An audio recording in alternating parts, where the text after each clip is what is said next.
4월 20일 말씀 묵상하겠습니다. 함께 기도하겠습니다. 사랑의 주님, 우리가 주님의 일을 하는 이유도, 우리가 오늘 하루를 살아가는 이유도, 우리가 주님의 말씀에 순종하는 이유도, 우리가 다른 사람을 섬기는 이유도 바로 주님을 향한 사랑이 되기를 원합니다.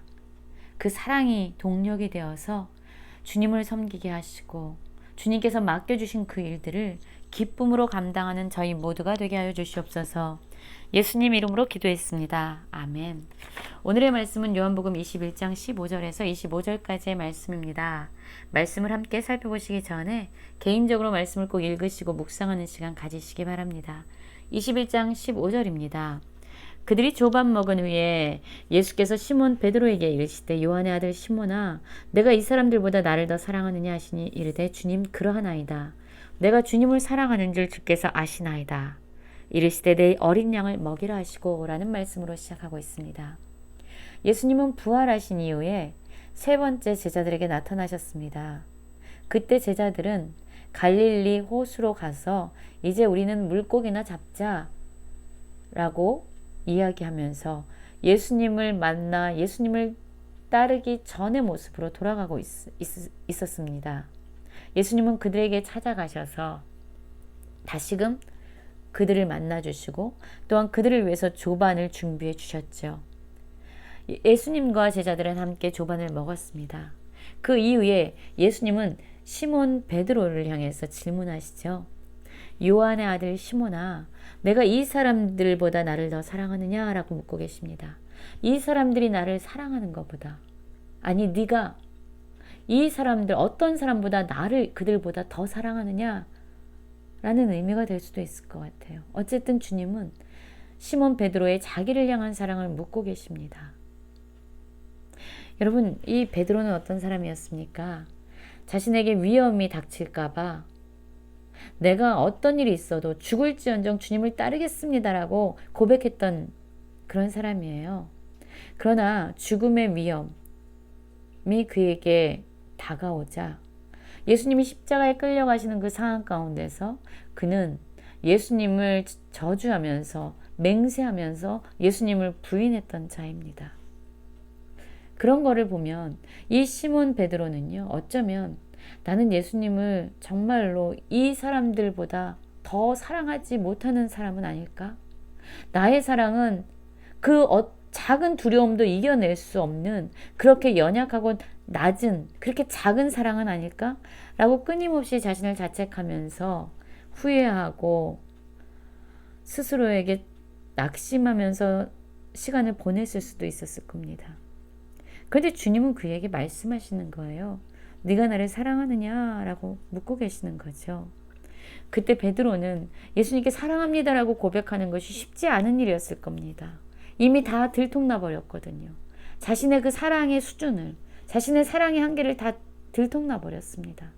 예수님은 죽음의 두려움을 이겨내는 사랑으로 우리를 품어주셨는데 우리는 예수님을 따르다가 위험한 상황이라도 펼쳐지게 되면 그 상황을 모면하라고 언제든지 예수님을 버릴 수 있는 그러한 내가 고통받기 이전까지만 사랑할 수 있는 그러한 사랑의 한계를 드러내 보여주었죠.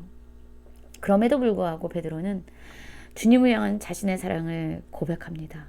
주님을 사랑하는 줄 주님께서 아시나이다. 그때 주님은 내 양을 먹이라 라고 말씀하시죠. 이렇게 세 번에 걸쳐서 요한의 아들 시몬아 내가 나를 사랑하느냐라고 또 물으시고 이 베드로는 주님을 사랑하는 줄 주께서 아시나이다 라고 다시금 대답합니다.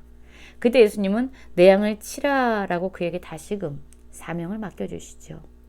그리고 세 번째 예수님은 요한의 아들 시몬아 네가 나를 사랑하느냐 라고 묻고 계십니다. 이 세 번째 질문을 받을 때 베드로는 이제 근심하게 됐어요. 나의 사랑을 주님이 모르시는 건가? 왜 이렇게 계속 묻고 계시는 건가? 그럼에도 불구하고 그는 또다시 대답합니다. 주님 모든 것을 아시오매 내가 주님을 사랑하는 줄 주님께서 아시나이다. 그러자 예수님은 내 양을 먹이라 라고 말씀하시죠. 예수님의 이 세 번의 질문, 나를 사랑하느냐라는 이 세 번의 질문은 베드로가 예수님을 3번 부인한 것에 대한 그의 상처를 치유하시기 위한 만지심이었습니다. 그런데 여러분, 중요한 것은요, 예수님께서 이 베드로에게 사명을 맡기시죠. 내 어린 양을 먹여라, 내 양을 치라, 내 양을 먹이라라고 사명을 맡겨주십니다. 그런데 이 사명을 감당할 수 있는 그 동기는, 그 이유는 다른 것이 아니에요. 네가 능력이 있느냐? 네가 나에 대해서 얼마나 아느냐? 네가 지혜가 있느냐? 너가 권세가 있느냐? 이런 질문이 아니었어요. 바로 주님을 향한 사랑이 바로 주님께서 맡기신 사명을 감당하는 중요한 이유였고, 중요한 동력이었고, 중요한 원인이 되어야만 됐습니다. 저는 이 말씀을 묵상하면서 내가 지금 주님을 위해서 섬긴다고 하지만 정말로 이것이 주님을 향한 사랑에서 비롯되었는가라는 생각을 종종 하게 됩니다. 여러분, 사랑을 잃어버리게 되면은요, 우리가 무슨 일을 하든 그것이 얼마나 크고 위대한 일이든 상관없이 그것은 습관적으로 되어버리고 그것은 그냥 의식적이고 외식적으로 되어버립니다. 더 이상 기쁨이 없는 그런 일상에 쳇바퀴 도는 것처럼의 습관으로 전락해버리는 거죠. 이 동기가 주님을 섬기고 성도를 섬기고 우리에게 주신 사명을 감당하는 동기가 사랑이어야만 우리는 이 모든 것들을 기쁨으로 감당할 수 있게 됩니다. 그래서 사랑이 우리의 삶을 움직이는 동기가 되어야 돼요. 그래서 예수님은 끊임없이 베드로에게 그에게 사명을 주실 때마다 너가 나를 사랑하느냐, 사랑하느냐, 사랑하느냐라고 묻고 계십니다. 우리의 순종의 이유도 바로 주님을 사랑하기 때문에 순종해야 되는 것이고요. 우리가 주님의 말씀을 읽고 묵상하는 이유도 바로 주님을 사랑하기 때문에 주님을 더 알고 싶어하는 그런 열망에서 시작해야만 합니다. 우리가 다른 사람을 용서하고 사랑하는 것도 바로 주님을 향한 사랑 때문에 그것을 행해야 되는 것이죠. 주님을 사랑하십니까? 예배에 참석해서 주님을 예배하는 것도, 우리가 주님의 말씀을 묵상하는 것도, 우리가 기도하는 것도, 우리가 다른 사람들과 함께 교제하고 그들을 섬기는 것도 주님께서 맡기신 사명에 우리가 최선을 다해 감당하는 것도, 우리가 헌신하는 것도 정말로 주님을 사랑하기 때문에 그 모든 것을 하고 있습니까? 우리 자신에 대한 질문이 되어야만 합니다. 18절부터 보면 내가 진실로 진실로 내게 이르노니 내가 젊어서는 스스로 띠띠고 원하는 곳으로 다녔거니와 늙어서는 내 팔을 벌리리니 남이 내게 띠띠우고 원하지 아니하는 곳으로 데려가리라. 이 말씀을 하심은 베드로가 어떠한 죽음으로 하나님께 영광 돌릴 것을 가리키심이러라. 이 말씀을 하시고 베드로에게 이르시되 나를 따르라 하시니 라고 말씀하고 있어요. 여러분, 이 말씀은 바로 베드로가 지금까지는 자기주도적이고 자기가 원하는 대로 살아왔음을 의미합니다. 예수님을 따른다고 했지만, 예수님을 따라가고 있었지만 실상 그는 순간순간마다 자신의 의지와 자신의 생각과 자신의 지혜대로 선택하면서 자기 삶을 살아가고 있었던 거지요. 그러나 이제는 달라질 것이라고 말씀합니다. 이젠 더 이상 스스로가 자신의 삶의 주인이 돼서 살아가는 것이 아니라 이제 하나님께서 그의 삶의 주인이 되시고 성령님께서 그를 인도하시는 대로 예수님을 향한 사랑 때문에 그가 자신의 모든 것을 내려놓고 참된 주인 대신 예수 그리스도를 따라서 살아가게 될 것이다. 하나님 의존적이고 성령의 인도하심을 따라 살아가는 예수님의 제자가 될 것이다 라고 말씀하고 있어요. 나를 따르라 라고 말씀하시는 것이죠. 그러자 이제 베드로가 돌이켜서 예수님이 사랑하는 그 제자가 따르는 것을 보게 됩니다. 예수님께서 사랑하시는 그 제자는 아마 사도 요한이었을 것이다 라고 말하고 있는데요. 그는 만찬석에서 성만찬 때 예수의 품에 의지하여 주님을 파는 자가 누구니까? 라고 묻던 자라고 나와 있어요. 베드로는 궁금했어요. 저 사도 요한의 인생은 어떻게 될 것인가? 나는 이제 내가 원하는 대로 살 수 없고 예수님을 따르는 그러한 삶을 살게 될 텐데 그럼 저 요한은 어떤 삶을 살게 될 것인가 라고 궁금해진 거지요.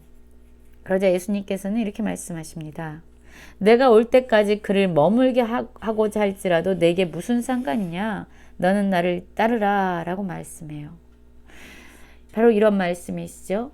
내가 요한에게 주는 사명이 따로 있고 너에게 주는 사명이 따로 있다. 너희들은 서로 비교할 것이 없다. 너희들은 너희들의 삶의 주인이 되는 나를 따르는 삶, 나를 사랑해서 나에게 그 사랑으로 순종하고 그 사랑으로 나와 함께하며 나를 따르는 삶을 각자 살아내면 된다라는 것이에요. 여러분, 우리는 신앙의 삶을 살면서 다른 사람과 우리 자신을 비교할 때가 많습니다. 저 사람은 저런데 왜 난 이런 일을 하지? 저 사람은 저렇게 사람들 앞에서 인정받는 일을 하는데 왜 나는 이런 일을 하는 거지? 아무도 알아주지 못하는 일, 허드렛 일 같은 일만 하게 되는 거지? 저 사람은 저렇게 인정을 받는데 왜 나는 이런 거지?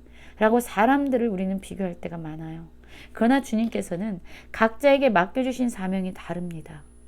우리가 바라봐야 될 것은요, 내 옆에 있는 사람이 무엇을 하고 어떤 영광을 받느냐가 아니라 바로 우리의 주인이 되신 주님을 따르고 있는가, 내가 지금 주님의 말씀대로 살아가고 있는가를 돌아봐야 되고 우리 스스로를 계속적으로 돌아보면서 나아가야 된다는 것이죠.